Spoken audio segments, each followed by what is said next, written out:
फजर की नमाज पाबंदगी से पढ़ेगा तो अल्लाह इसके बदले उसको जिंदगी में बरकत अता फरमाएंगे।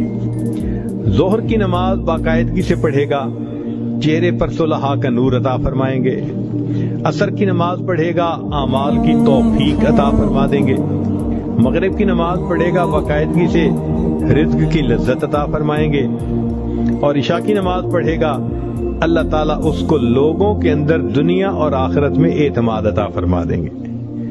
कहने वाला कहंदा है मेरा हुसैन बाग़े जन्नत का फूल है दर की इसमें जान है, ये खूने बुतूल है। नहीं नहीं जीदा हुसैन लगदा है ऊंची सुभान अल्लाह आखेगा। और मेरा हुसैन बाग़े जन्नत का फूल है दर की इसमें जान है, ये खूने बुतूल है। दुनिया में कौन है मेरे हुसैन के सिवा,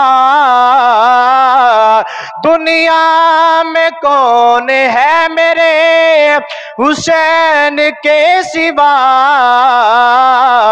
ओए जिसके लिए मेरे नबी के सजदों में तूल है, और जिसके लिए मेरे नबी के सजदों में तूल है। मेरा हुसैन बाग़े जन्नत का फूल है दर की इसमें जान है, ये खूने बुतूल है। तवज्जो कर बला दे मैदान दे अंदर पहुंच जाओ एक सेकंड दे वास्ते। और जिसके लिए यजीद ने हजारों जतन किए, और जिसके लिए यजीद ने हजारों जतन किए, वो ताज तो मेरे हुसैन के कदमों की धूल है, वो ताज तो मेरे हुसैन के कदमों की धूल है।